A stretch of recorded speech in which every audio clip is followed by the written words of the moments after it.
여고생 콘크리트 살인사건 44일간의 지옥. 이 사건은 1988년 11월 25일부터 1989년 1월 5일까지 일본 도쿄도 아다치구에서 발생한 충격적인 사건입니다. 15세에서 18세 사이의 남성 비행 청소년들이 귀가 중이던 17세 고등학생 후루타 준코 양을 납치, 감금하여 온갖 가혹행위와 고문, 폭행, 성폭행 등을 자행하고 방치하여 살해한 뒤 시신을 콘크리트와 함께 드럼통에 넣어 유기하며 은폐하려 한 사건입니다. 이 사건은 일본을 넘어 전 세계적으로도 역대 최악의 청소년 범죄 중 하나로 기록되고 있습니다.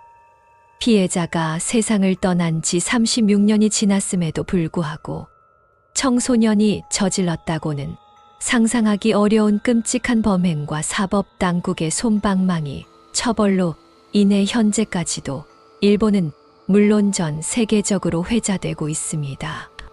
해외에서는 Murder of Junko Furuta, 후루타 준코 살인사건 또는 The 44 Days of Hell Incident, 44일 동안의 지옥 사건으로 불립니다.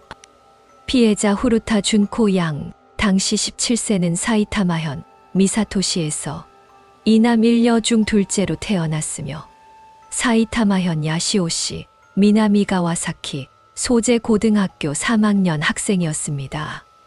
1989년 3월 고등학교 졸업 후 가전 판매점에 취직할 예정이었던 준코 양은 창창한 미래를 앞두고 있었으나 극악무도한 범죄의 희생양이 되어 18세 생일을 불과 2주 앞두고 사망하고 말았습니다.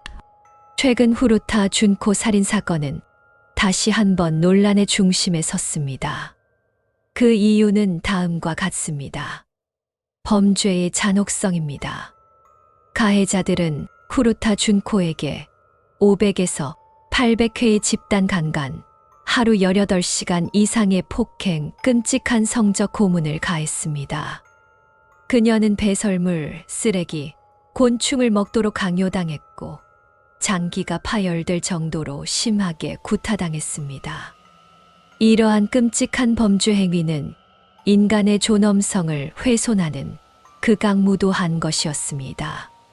사건 경과는 1988년 11월 25일 오후 8시 30분경 사이타마현 미사토시에서 강간 대상을 물색하던 미야노 히로시 주범, 당시 18세는 자전거를 타고 귀가하던 후루타 준코 양, 당시 17세를 발견했습니다.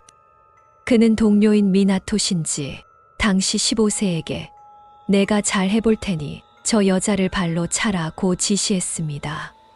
잠시 후 미나토 신지의 발길질에 의해 준코 양은 무릎이 까지며 자전거와 함께 도로 옆 도랑에 넘어졌습니다. 이때 미야노 히로시가 준코 양에게 다가가 저 녀석은 이 마을의 유명한 변태다. 나도 저 녀석에게 칼로 위협당했다. 여긴 위험하니 데려다 주겠다고 말을 걸며 둘은 준코 양의 집 방향으로 천천히 걸어갔습니다. 미야노 히로시는 준코 양의 집에서 10분 거리에 위치한 어두운 창고 앞에서 갑자기 태도를 바꾸어 나는 야쿠자의 간부다. 야쿠자가 너를 사고로 위장해 차로 치어 죽이기로 되어 있다. 얼마 뒤 차도 이리로 오겠지만 내게 몸을 바치면 용서해 주겠다고 말하며 준코 양을 키타아야세역 근처 WINGS 호텔로 데려가 강간했습니다. 이후 원래는 야쿠자가 너를 죽이기로 되어 있었지만 너는 내 여자친구와 닮았으니 살려주고 싶다.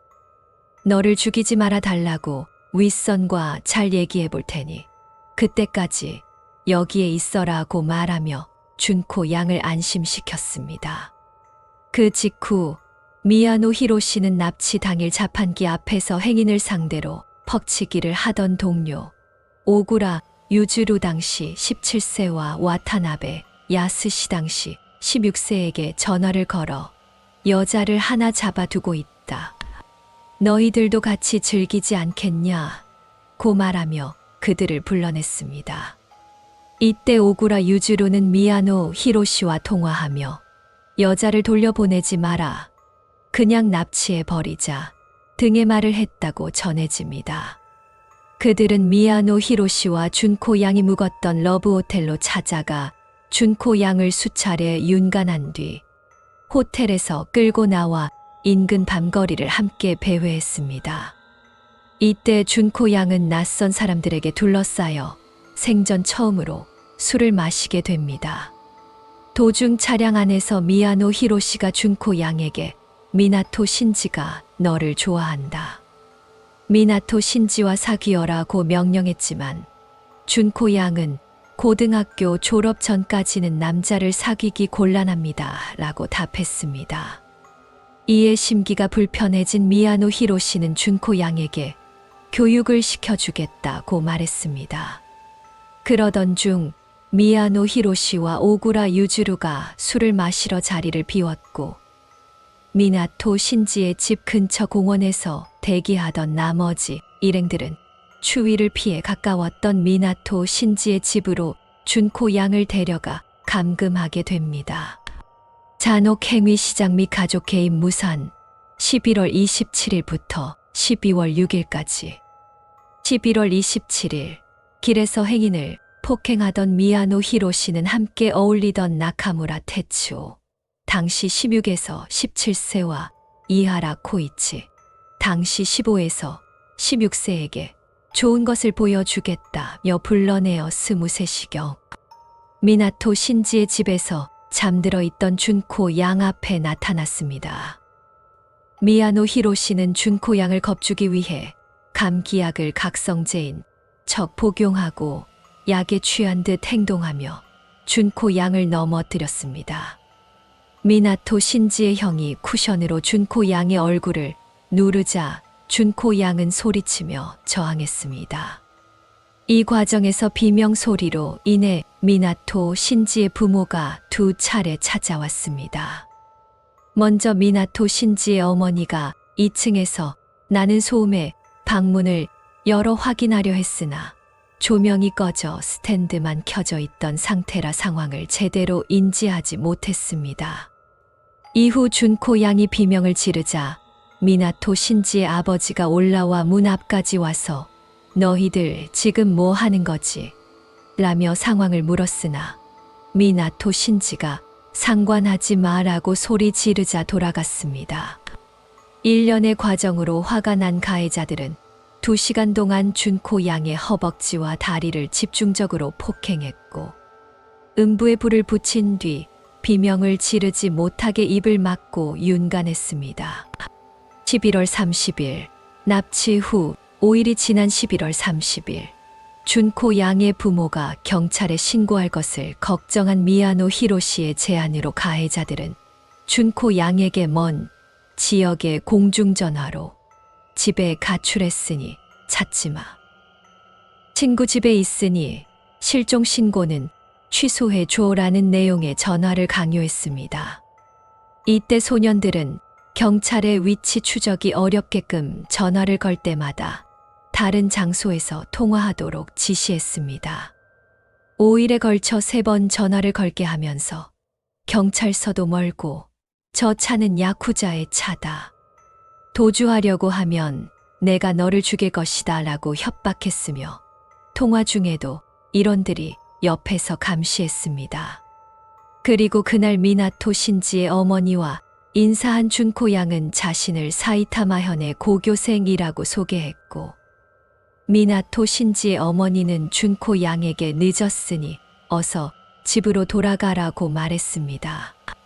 그러나 준코 양은 소년들에 의해 2층으로 끌려갔고 미나토 신지는 어머니에게 오늘 밤은 여기서 지낸다고 말한 뒤 2층으로 올라갔습니다. 5일 뒤인 12월 5일 미나토 신지의 방을 청소하던 어머니는 쓰레기통에서 생리대를 발견했습니다.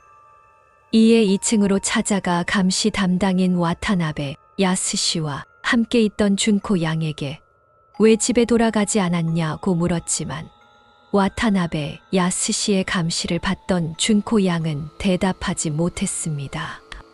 어머니는 준코 양을 갖출 소녀로 생각하고 이름을 물었으나 준코 양은 사이타마현에 사는 고교 3학년 학생이고 취직이 결정됐다는 엉뚱한 대답밖에 하지 못했습니다. 어머니는 부모님께서 걱정하실 테니 어서 돌아가라고 말했습니다. 감시를 하던 와타나베 야스시도 그래, 돌아가는 게 좋겠다고 말하며 식사를 시킨 뒤 준코 양을 집으로 돌려보내는 분위기가 형성되었습니다. 그러나 식사 도중 미나토 신지와 아버지가 돌아왔고 미나토 신지의 아버지는 미나토 신지에게 여자친구인가? 나에게도 소개해 주렴이라고 말을 걸었으나 미나토 신지에 의해 바로 무시당했습니다. 그 후 준코 양은 소년들에게 이끌려 다시 2층으로 올라가게 되었습니다. 12월 6일 미나토 신지의 가족들은 집에 낯선 소녀가 드나드는 것을 보고 신경이 곤두서 다음 날 다시 찾아와 이 집엔 남자가 2명이나 있어. 어떻게 될지 알고 있는 거지. 여긴 그 야쿠자 같은 것들. 미야노 히로시, 오구라 유주루도 있으니 얼른 돌아가렴이라고 말을 걸었으나 이미 잔뜩 겁에 질려있던 준코 양은 미동도 하지 않았습니다. 어머니는 얼른 돌아가자며 준코 양의 가방과 소지품을 들고 내려왔지만 준코 양은 가해자들이 두려워 2층에서 꼼짝하지 못했습니다. 어머니는 준코 양의 가방에서 나온 집 전화번호를 확인한 뒤 아들에게 구타당할 것을 염려하여 시부모의 집으로 찾아가 준코 양의 집에 전화를 걸었습니다. 미나토 신지의 어머니가 댁에 후루타 준코라는 딸이 있습니까? 라고 묻자 준코 양의 어머니는 지금은 준코가 집에 없습니다. 누구십니까? 라고 되물었습니다. 그러나 미나토 신지의 어머니는 주저하다가 가짜 이름을 대고 전화를 끊어버렸습니다. 경찰은 미나토 신지의 어머니가 댄 가짜 이름을 토대로 수사했기에 준코 양에 대한 실마리를 찾지 못했습니다. 미나토 신지의 집에서는 미나토 신지의 아버지가 준코 양을 귀가시킬 채비를 시켰고 미나토 신지의 형과 오구라 유주루가 밖에서 대기하고 있었습니다. 그럼 돌아가기로 한 거지. 어머니가 걱정하시니 얼른 집에 돌아간다고 전화하거라. 괜찮아요. 전에도 전화했으니까. 그럼 그쪽까지 데려다 줄게. 혼자서 돌아갈 수 있어요. 택시비 가지고 있니? 내줄까? 있어요. 괜찮아요. 그럼 곧장 돌아가렴. 알겠습니다. 집 근처 공원에서 미나토 신지의 형은 준코 양을 귀가시키자는 쪽으로 오구라 유주루를 설득했고 준코 양 또한 경찰에 신고하지 않을 테니 제발 집에 가게 해달라고 애원했습니다. 하지만 오구라 유주루는 미나토 신지의 부모가 잠든 틈을 타 집 앞 전봇대를 통해 준코 양을 미나토 신지의 방으로 올려보냈고 준코 양은 다시 감금당하게 됩니다. 이후 어머니가 준코 양의 집에 전화했다는 사실을 알게 된 미나토 신지는 어머니를 발을 걸어 넘어뜨린 뒤 약 1시간에 걸쳐 죽기 직전까지 구타했습니다. 이 시점에서 미나토 신지의 부모는 피해자가 귀가한 것으로 인지하여 더 이상 이 일에 관여하지 않았다고 전해집니다.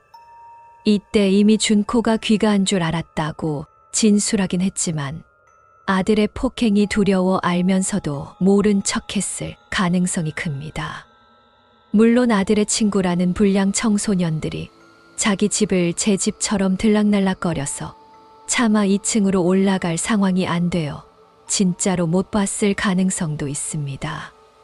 고문 강화 및 사망 12월 7일부터 1월 5일까지 12월 7일 준코 양은 가해자 소년들이 낮잠을 자고 있을 때 몰래 1층으로 내려와 신고하려 했으나 전화기 가까이서 잠자던 오구라 유주루에게 들키고 말았습니다.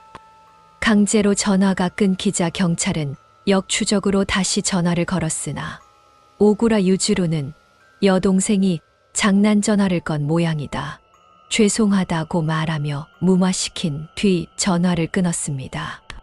준코 양은 소년들에게 한 번만 용서해달라고 빌었지만 소용이 없었고 이것이 준코 양이 방 밖에서 한 마지막 행동이 되었습니다. 이때부터 준코 양은 사망할 때까지 방 밖으로 나갈 수 없었으며 지금껏 당한 것과는 비교도 안 될 정도로 높은 강도의 끔찍한 고문들을 당하게 됩니다. 특히 준코 양을 짝사랑했던 오구라 유주루는 이때부터 가장 집요하게 준코 양을 괴롭혔습니다. 그는 밖으로 나가기 전 준코 양에게 매우 굴욕적인 자세를 취하게 한 뒤 돌아와서 자세가 조금이라도 흐트러져 있으면 무자비하게 폭행했고 준코 양을 나체로 매달아 놓고 복부를 구타하거나 턱과 팔, 무릎을 탈구시킨 후 가위로 아킬레스건을 절단하는 등의 만행을 저질렀습니다. 그리고 오구라 유주루의 이 만행은 미나토 신지의 집에 있던 비디오 테이프에 녹화되어 남아 있었습니다. 소년들은 12월 25일까지는 준코 양이 가지고 있던 3,000엔으로 옷을 사서 갈아입히거나 음식을 먹이고 생필품을 사주는 등 배려 아닌 배려를 해주었으며 그때까지는 미나토 신지의 형이 컵라면, 빵, 우유, 계란 등을 준코 양에게 먹였었습니다. 그러나 12월 26일부터 준코 양이 1층 변소에 다녀오는데 기어서 수십 분이 걸릴 정도로 쇠약해지자 이들은 하루에 고작 우유 2,000치만을 제공했습니다. 옆방에 있던 미나토 신지의 형은 이후에도 소년들이 없을 때 한 번씩 준코 양을 도와주긴 했지만 미나토 신지의 형 역시 동생과 동생 일행의 폭력에 잡혀 사는 처지였기 때문에 경찰에 신고는 하지 못했습니다. 1989년 1월 4일, 약 한 달 뒤인 1989년 1월 4일, 미야노 히로시는 전날 마작에서 크게 실패하여 10만 엔에 달하는 빚을 지고 와타나베 야스시의 집에서 일행과 합류했습니다. 사실 12월 20일경부터 준코 양의 상태가 극히 심각해져서 그들은 준코 양을 처리하기 귀찮은 물건으로 여기고 한동안 찾지 않고 미나토 신지의 집에 방치해 두고 있었습니다. 미야노 히로시는 마작에서 진 것도 다 준코 때문이다라며 오랜만에 준코를 괴롭히러 가자고 제안했습니다. 이에 모두 함께 미나토 신지의 집으로 가 준코 양을 폭행했습니다. 오전 8시경 그들은 탈진한 준코 양을 세우고 얼굴에 촛농을 떨어뜨리거나 소변을 먹였고 양옆에서 한 명은 왼쪽에서 오른쪽으로 다른 한 명은 오른쪽에서 왼쪽으로 머리, 어깨 등을 번갈아 가며 구타했습니다. 이때에 대해 와타나베 야스시는 딱히 관심 있지는 않았으나 미야노 히로시와 오구라 유주루가 두려워 폭행에 가담했다고 증언했습니다. 준코 양이 자력으로 일어서려다가 넘어져 카세트 플레이어의 머리를 부딪혀 경련을 일으키는 것을 보고 미야노 히로시는 준코 양의 죽음을 예감했지만 꾀병이라며 폭행의 강도를 높였습니다. 그리고 와타나베 야스시가 17.4kg짜리 아령을 준코 양의 복부에 떨어뜨렸으나 준코 양은 아무런 반응이 없었고 소년들은 준코 양을 억지로 깨우기 위해 불로 준코 양의 피부를 찢었습니다. 준코 양은 처음엔 움찔했지만 후엔 미동조차 없어졌고 소년들은 준코가 죽은 것 아닌가 라는 두려움에 휩싸이게 됩니다. 그러나 미나토 신지는 원래 이렇다고 말하였고 이에 안심한 소년들은 테이프로 준코 양의 발목을 묶어 방에 방치해 두고 오전 10시에 막 개장한 사우나로 향했습니다. 준코 양이 스스로 움직일 수 없으니 감시할 필요 없다고 생각해 전원 외출한 것으로 추정됩니다. 1월 5일 하루 외박을 한 소년들은 미나토 신지의 형에게 준코 양의 상태가 이상하다는 연락을 받고 미나토 신지의 집으로 향했습니다. 당시 준코 양이 감금당한 방은 안에서만 열 수 있었기 때문에 소년들은 바로 옆 미나토 신지 형의 방 베란다에서 준코 양의 상태를 지켜봤는데 준코 양이 이불 위에 쓰러져 있었습니다. 소년들은 준코가 죽은 것 같다며 들어가기를 꺼렸습니다. 소년들이 방으로 들어갔을 때 준코 양은 이미 사망하여 싸늘한 주검이 된 상태였고 소년들은 준코 양의 시신을 바로 앞에 두고 미친 듯이 웃어댔습니다. 사망 확인이 된 날은 1월 5일이지만 부검 결과 실제 사망 시점은 소년들에게 마지막으로 폭행을 당한 1월 4일로 추정됩니다.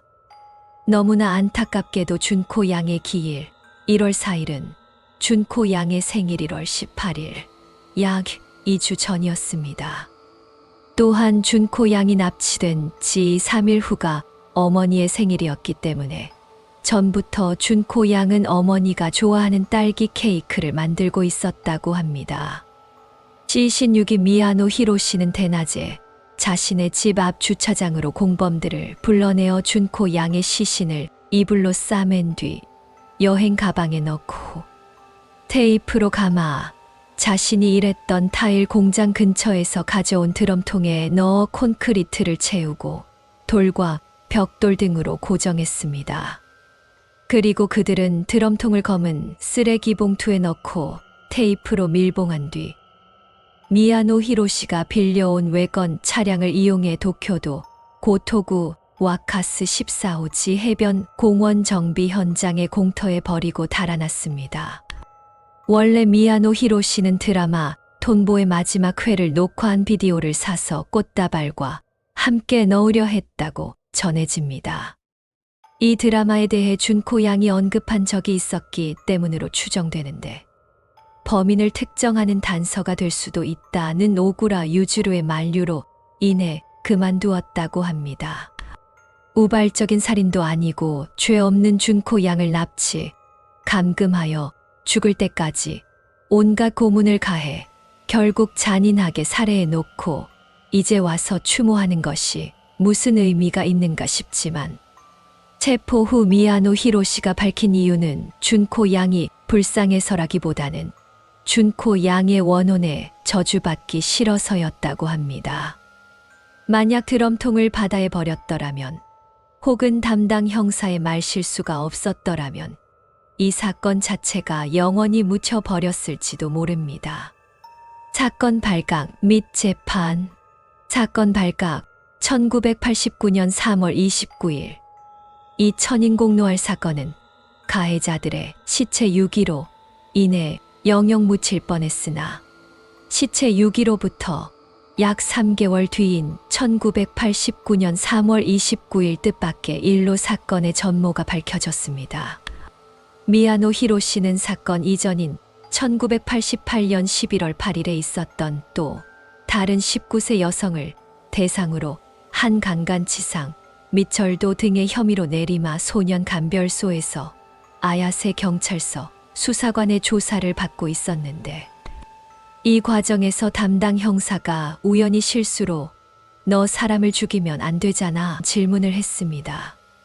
이때 미야노 히로시는 부하들이 이미 사건에 대해 자백했다고 착각한 나머지 사건의 전모를 모두 털어놓았습니다. 이는 단순 실종 사건이나 미제 사건으로 묻힐 뻔한 엽기적인 살인 사건의 전말이 드러나는 순간이었습니다. 미야노 히로시가 담당 형사에게 사건의 전말을 털어놓기 시작하자 경찰은 이런 터무니없는 이야기에 반신반의하면서도 현장에 급히 출동하여 범인들이 자백한 공터에서 콘크리트 범벅이 된 드럼통 하나를 발견했습니다. 드럼통의 틈새에서는 악취가 진동했고 경찰은 즉시 크레인을 동원해 드럼통을 그대로 경찰서로 옮겼습니다. 이미 드럼통 하나의 무게만 해도 상당히 무거웠는데 여기에 약 40kg가량 되는 준코 양의 시신, 이불, 가방, 그리고 엄청난 양의 콘크리트까지 더해져 전체 무게는 305kg에 달했습니다. 오후 경찰서에서 해체 작업이 시작되었고 곧 보스턴백에 담겨 두 이불에 쌓인 준코 양의 시신이 발견되었습니다. 부검 결과와 사인, 그러나 이미 사망 당시부터 준코 양의 안면은 심각하게 손상되어 심하게 함몰 및 변형되어 있었을 뿐만 아니라 사망한 지 3개월 가까이 지나서 발견되었으므로 준코 양의 시신은 부패가 매우 심각하게 진행된 상태였고 육안으로는 신원 확인이 아예 불가능했습니다. 다만 대부분의 시신 유기 사건은 사망한 지 몇 년이 지나서 시신이 백골로 발견되어 신원 확인에 며칠씩 걸리거나 불가능한 경우가 많지만 준코 양의 시신은 그나마 일찍 발견되었고 범인도 자백으로 인해 검거되었기에 치열대조로 겨우 신원 파악이 가능했습니다. 당연히 경찰들은 미야노 히로시가 밝힌 사건의 전모가 사실임을 알고 경악을 금치 못했습니다. 공판 당시 재판소는 찬물을 끼얹은 듯한 분위기였으며 배심원단이 실신하는 등의 소동이 있었습니다. 재판에서 공개된 범행이 워낙 끔찍했던지라 세상에 알려진 지 36년이 지난 지금까지도 회자되고 있는데 인터넷 등지에서는 사실 확인이 안 된 범행들도 많이 기록되어 있습니다. 인터넷에 적혀 있는 글을 읽을 때 고지곳대로 믿는 것은 곤란하며 와전된 범행 루머는 피해자의 유족에게도 상처를 줄 수 있습니다. 아래의 서술한 내용은 헤이세이 21,058 판결문에서 공개된 내용만을 담았습니다. 준코 양의 사인은 구타에 의한 외상성 쇼크와 위토사물에 의한 질식사로 추정되었습니다. 인터넷에 준코 양의 시신이라고 검색하면 나오는 사진들은 해당 사건을 다룬 영화나 다큐멘터리에 나온 장면이며 실제 시신은 상태가 비교도 안 되게 심각했다고 전해집니다. 만약 준코 양이 사망하기 전에 구출되었다고 하더라도 당시의 의학기술로는 준코 양의 전신에 입은 화상, 전신의 뼈와 근육 골절 등 일단 보이는 외상만으로도 치료하기 힘들었을 것으로 보입니다.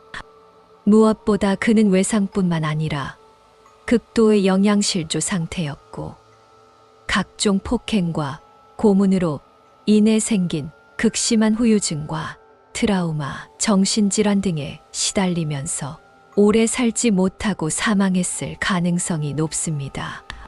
준코 양은 사망 전에 임신한 상태였지만 당연히 낙태도 출산도 하기 어려운 몸 상태였을 것입니다. 사회적 반응. 준코 양의 부모님은 당시 준코 양이 야시오시 시내에 아르바이트를 하러 간 뒤 귀가하지 않자 경찰서에 실종 신고를 접수했습니다. 준코 양의 부모님은 준코 양이 무사히 돌아오기를 손꼽아 기다리며 이를 쉬면서까지 준코 양의 행방을 찾고 있었습니다. 그러나 실종된 지 4개월이 넘어서야 겨우 찾은 준코 양은 납치되어 각종 폭행과 온갖 고문에 시달리다가 끝내 고통스럽게 살해되었고 준코 양의 부모님은 이미 사망한 것도 모자라 참혹하게 변해버린 준코 양의 시신을 마주해야 했습니다. 게다가 준코 양의 가족들은 세간의 시선에 시달려야 했는데 재판 당시 준코 양의 아버지 후루타 아키라 씨는 가는 곳마다 지인들이나 모르는 사람들이 죽은 딸의 이야기를 집요하게 물으면서 괴롭힌다고 통탄했습니다.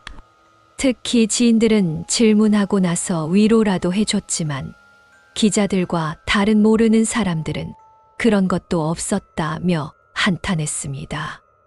준코 양의 장례식은 학교, 친구들, 가족, 친척들이 모인 가운데 4월 2일 일요일에 준코 양의 집에서 엄숙하게 치러졌습니다. 이 장례식에는 기자들도 많이 참석했습니다.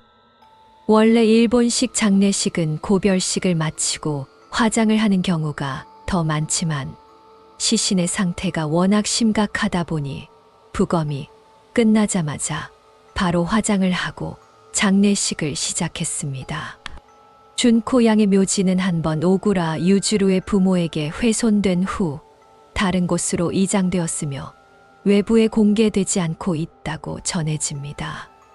추도사는 준코 양의 친구인 미야시타 카나 학생이 낭독했습니다.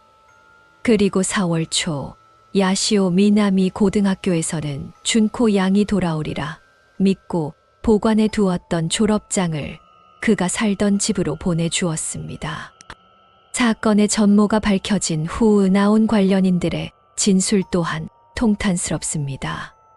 준코 양이 감금 도중 가장 많이 한 말이 무엇인가 라는 질문에 가해자들의 대답은 마치 짜고 친 것처럼 똑같았습니다. 바로 나 집에 돌아갈 수 있는 거예요? 였다고 합니다.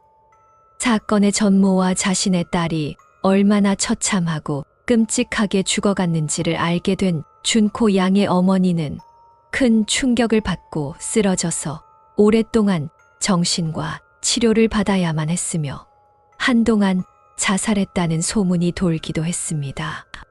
준코 양의 아버지는 사건의 전모를 알게 된 후에도 최대한 침착함을 유지하면서 웬만해선 눈물을 보이지 않았습니다. 하지만 기자들이 준코 양의 신상 정보를 전 세계에 알리기 시작하자 결국 언론사에 직접 찾아가서 딸의 신상 정보를 유출하는 것을 자제해 달라고 눈물로 호소했습니다. 자식이 저지른 범죄를 알게 된 미야노 히로시의 부모는 엄청난 충격을 받고 집과 자산을 정리하여 5천만 엔을 준코 양의 부모에게 건넸으나 거절당했다고 전해집니다. 아무리 큰 돈이라고 해도 이미 가족을 잃은 유족들에게는 큰 의미가 없었기에 거절한 것으로 보입니다.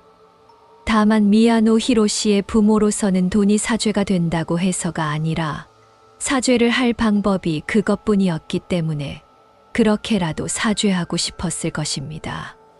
결과적으로는 준코 양의 유가족에게 거절당했지만 다른 가해자 가족들과는 달리 적극적으로 사과와 위로를 하고 용서를 구하려고 했다는 점에서 가해자 가족 중 그나마 정상적인 면모를 보였다고 할 수 있습니다.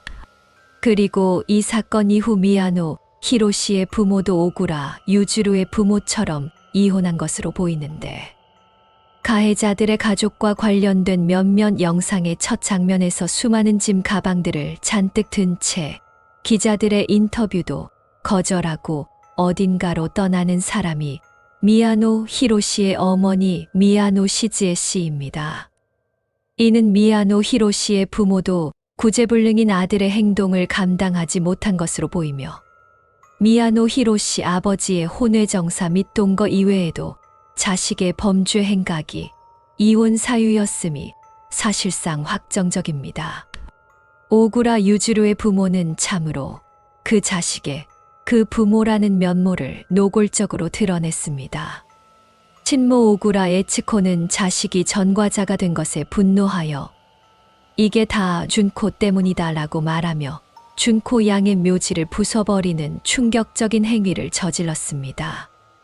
오구라 유주루의 부모는 이 사건 이전부터 오구라 유주루 아버지의 혼외정사로 인해 별거 중이었으나 이 사건을 계기로 이혼했습니다.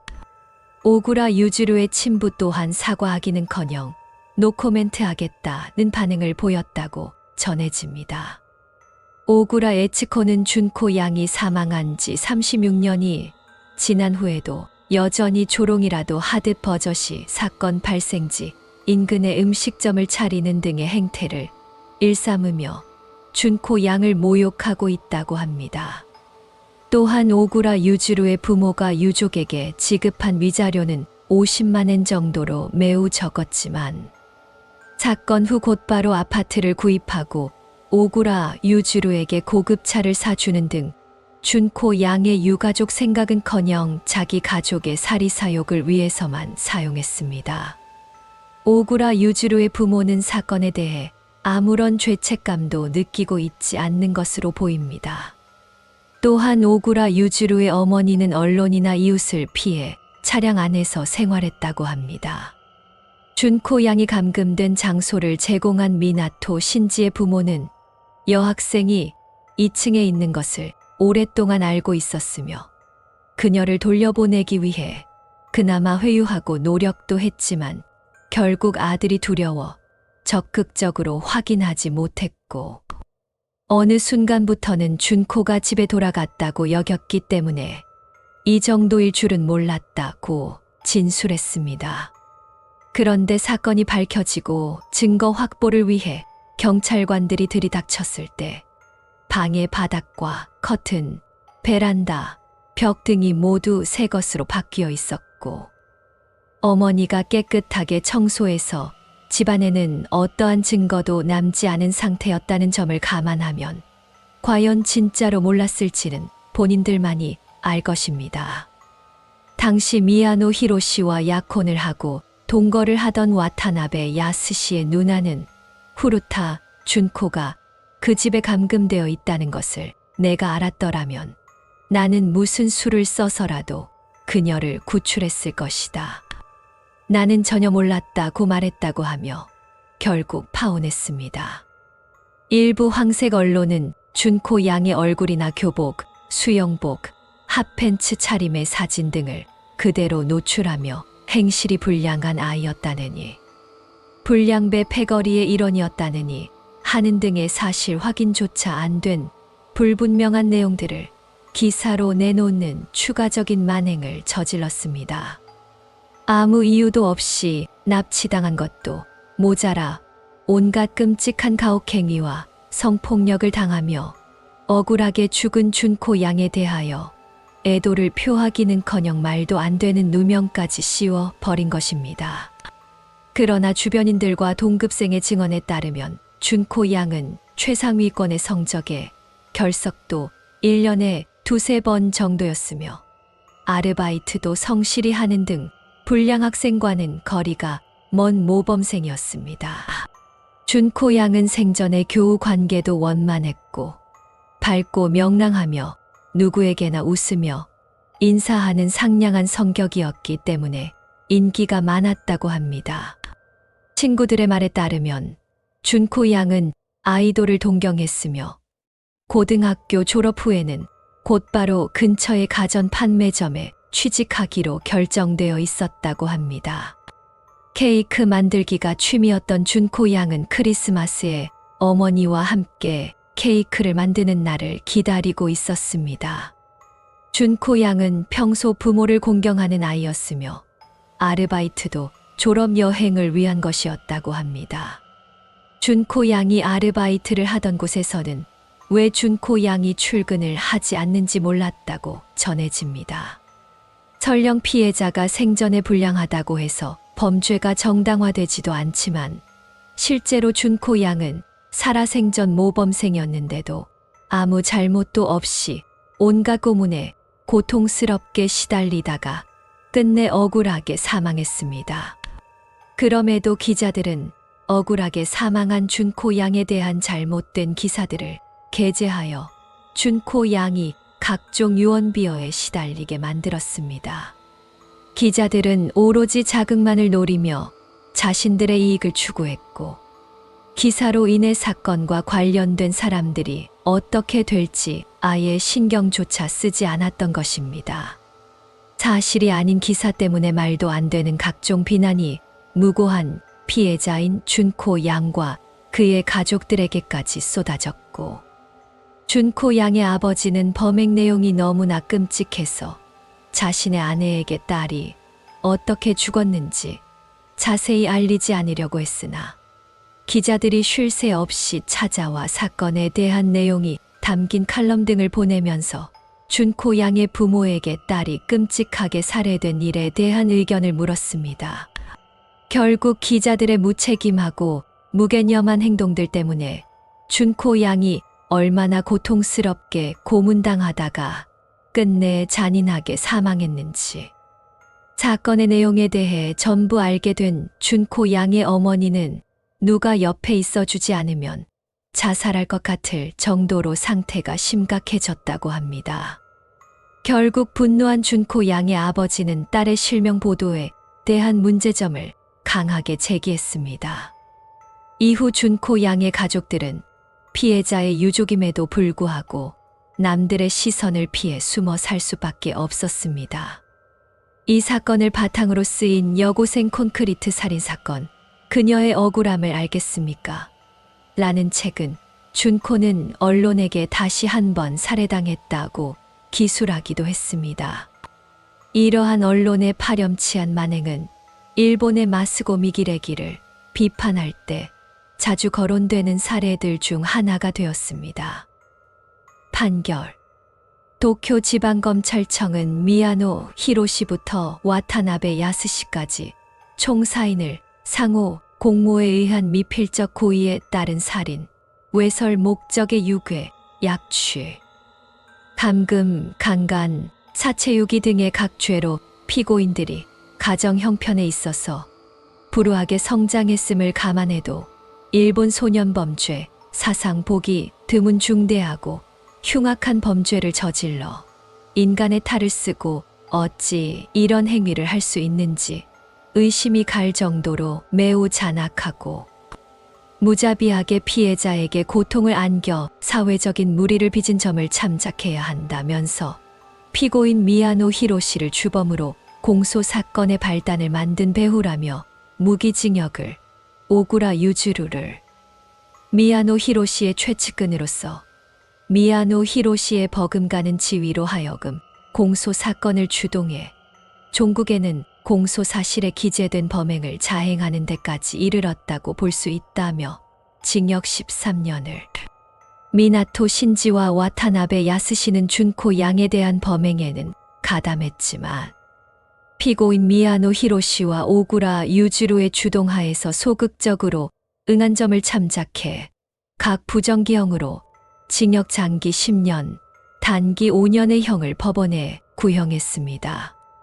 하지만 1심 재판부는 피고인들이 피해자를 위 사건 공소 사실의 범죄로 인해 미필적 고의에 의한 살인에 이르렀다는 검찰의 주장은 인정되며 그 범죄의 심각성 또한 반인륜적이어서 형사 책임은 무겁지만 아직까지 미성숙한 미성년자들의 의한 집단 범죄의 특수성을 고려했을 때 극단적인 사태에 놓인 상황에서 정상적인 사리 판단을 하지 못해 불행한 측면에 빠졌음을 감안해야 하고 수감 생활 도중 반성문을 제출한 것을 보아 교정의 필요성이 인정된다며 미야노 히로시는 무기징역에서 법원 선고가 가중 감경되어 징역 17년, 오구라 유즈루에게 장기 10년, 단기 5년, 미나토 신지에게 장기 6년, 단기 4년, 와타나베 야스시에게 장기 4년, 단기 3년을 선고했습니다. 심지어 돈을 받고 범인들을 변호해 주겠다고 자청하는 변호사들이 줄을 섰다고 합니다. 2심 도쿄고등법원에 이르러 피고인들이 반성하고 이후의 소년범으로서 교정 등의 갱생 필요성을 감안해도 유족이 엄벌주의로 처벌하기를 탄원하고 있고 해당 사건의 죄책이 사회적 통념에 비춰보아 매우 흉악하고 중하다면서 1심에서의 양형이 가중돼 미야노 히로시에게 징역 20년, 오구라 유즈루에게 장기 10년, 단기 5년, 미나토 신지에게 장기 9년, 단기 5년, 와타나베 야스시에게 장기 7년, 단기 5년이 확정되었지만 와타나베 야스시만이 유일하게 상고하여 1심으로 확정되었습니다. 재판 기록에 의하면 실제로는 이들 외에도 가담한 100여 명의 가해자가 더 있었지만 그들은 직접적으로 사건에 가담하지 않은 점을 고려하여 대부분 약식 절차로 처분되어 가볍게 처벌받는 것으로 끝났습니다. 그리고 동생의 범행을 방치했다고 볼 수 있는 미나토 신지의 형 또한 피고인 사인의 공범으로 살인 및 사체 유기와 강간 혐의로 불구속 기소되었으나 소년보호 처분을 받는 것으로 마무리되었습니다. 이들은 일본에 소년법이 없었다면 사형이 선고되었을 자들입니다.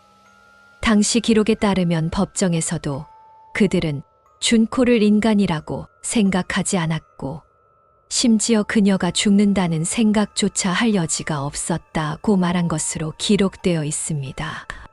미야노 히로시는 준코는 단지 운이 없어서 바보같이 잡혔던 것뿐이다 라고 말하며 반성조차 하지 않았으며 오히려 나가면서 자신을 취재하러 온 기자들에게 적반하장으로 억울한 사람을 이렇게 끌어들이고 부끄럽지도 않냐고 욕설까지 퍼부었다고 합니다.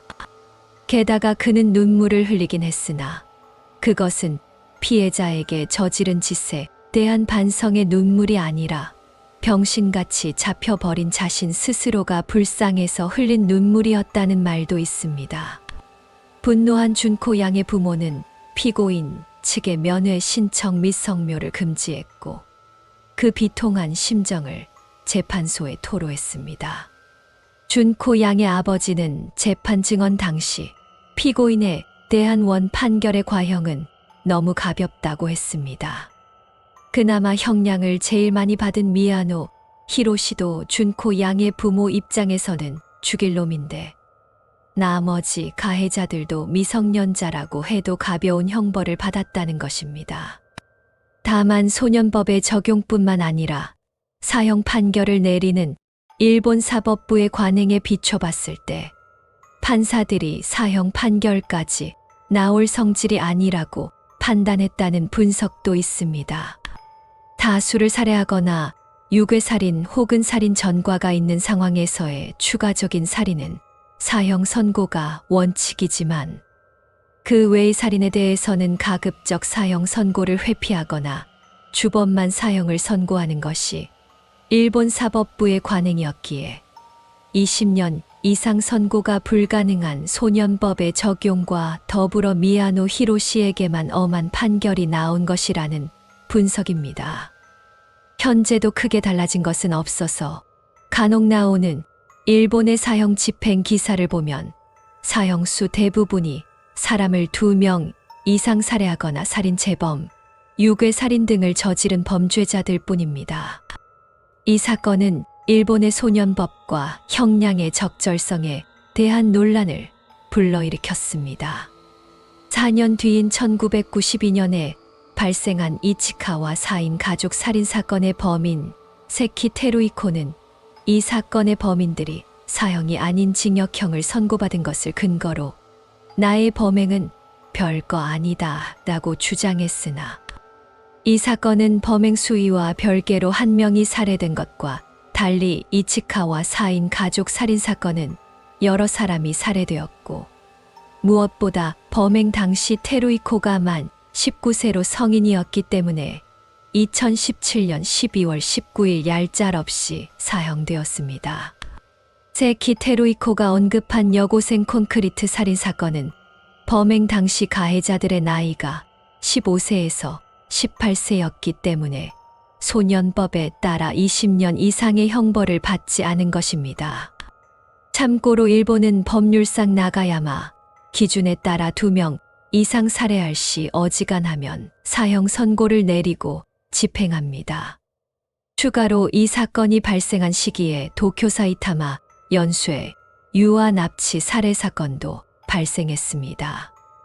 여고생 콘크리트 사건 범인이 미성년자 소년들이었다면 옆 동네는 20대 청년 남성이 감행했다는 점이 있습니다.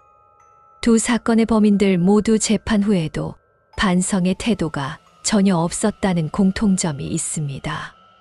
다만 차이는 미야자키가 2008년에 사형당한 반면 이 사건의 범인들은 당시 청소년이었다 보니 사형 판결이 내려지지 않았다는 점입니다. 이렇게 쇼와 시대의 극단적인 살인 사건이 총 2번 발생한 셈이며 이로 인해 무고한 사람 5명이 짧은 생을 마감했습니다. 너무나 충격적이다 보니 대한민국에서도 사건 직후 심해지는 일본의 소년 범죄에 대한 기사에서 이 사건에 대해 언급했을 정도입니다. 또한 미국, 유럽 등의 언론에서도 이 사건을 보도했습니다. 사실 형사의 말실수로 인한 우연한 계기로 범인들이 자백하여 망정이지, 그러지 않았다면 이 사건은 세상에 알려지지도 못한 채 진실을 뒷받침하기 위한 어떠한 단서도 찾지 못했을 것입니다. 다만 콘크리트 문서에 나와 있듯이 콘크리트로 시체를 매장해도 악취가 나므로 시신 자체는 언젠가 발견될 수도 있었겠지만, 그런 식으로 흘러갔다면 너무 늦게 발견되어 가해자 검거는커녕 피해자 신원 확인조차 힘들었을 것입니다. 범인들의 주변인은 모두 준코 양을 목격하거나 정보를 들었음에도 방관했고 심지어 동조하기까지 했습니다. 많은 사람이 상황을 알고 있었으나 그 누구도 경찰에 알리지 않았습니다. 단 한 사람만이라도 용기를 냈더라면 준코 양은 살 수 있었을지도 모릅니다. 또한 이 사건은 지극히 평범한 주택가의 한 집에서 일어난 일입니다. 이처럼 우리 주변에서도 이런 범죄가 일어날 수 있으며 그것에 더 관심을 기울이고 무시해서는 안 됩니다. 우리 주변에서 이런 사건이 일어난 뒤 증거도 없이 묻힐 가능성이 없으리란 법은 없습니다. 요즘처럼 CCTV와 스마트폰이 천지에 깔린 지금도 미제 사건이 계속 발생하고 있습니다. 물론 상당수는 시간이 지나며 밝혀지지만 말입니다.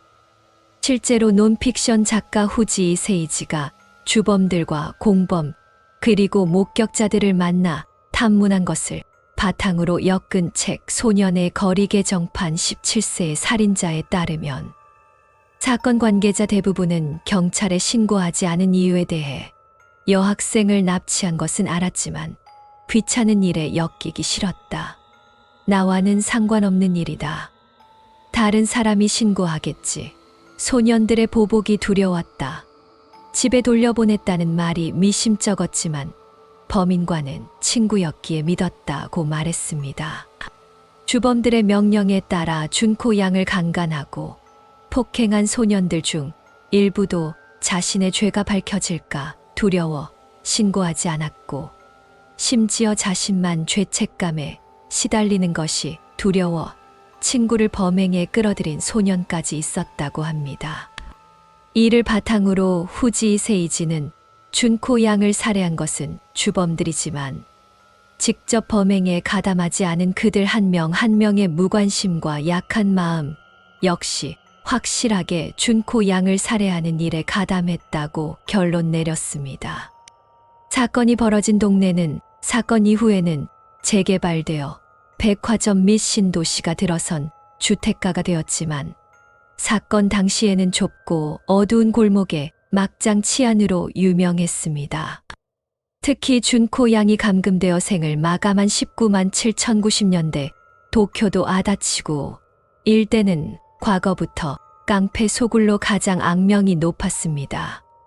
해만 지면 온갖 별의별 비행 청소년들이 어슬렁거리면서 싸움질을 하거나 오토바이로 밤새 엄청난 소음 공해를 일으키면서 거리의 기물을 파손하며 공포 분위기를 조성했습니다. 이런 동네에서 살기 위해서는 비행 청소년, 패거리들의 비위를 맞춰야 하는 것이 현실이었습니다. 주민들은 두려움에 떨며 이들을 못 본 척했고 비명 소리가 들리든 말든 눈을 돌리고 귀를 막았습니다. 주민들은 물론 아다치고 공무원들도 이들의 눈치를 봐야 했을 정도였습니다. 납치당한 준코 양이 아무리 비명을 질러도 그 누구도 신고하지 않은 것은 주민들에게는 그냥 매일 들려오는 소음 중 하나에 불과했기 때문입니다. 당연히 주민들은 이 사건 이전에도 순찰 경관 좀 늘려달라, 분서를 설치해달라는 민원을 아야세 경찰서에 넣었지만 인원이 부족하다는 이유로 그동안 묵살당했습니다. 결국 이 참혹한 살인 사건이 일어나는 데에는 안일한 태도로 일관한 경찰의 책임도 있는 것입니다. 아다치 군은 사건 이후에도 도쿄에서 가장 소득이 낮고 치안도 좋지 않기 때문에 여자가 혼자 살기 가장 위험한 동네로 유명합니다. 2019년에는 500여 점에 달하는 인간과 동물의 백골이 민가에서 발견되었고 90년대 최악의 소년 범죄라고 불리는 사카키바라 사건의 범인이 거주하는 것으로도 드러났습니다. 지금도 고양이나 비둘기의 시체가 종종 발견되기도 합니다. 청소년 청년 야쿠자 조직으로도 예나 지금이나 유명합니다.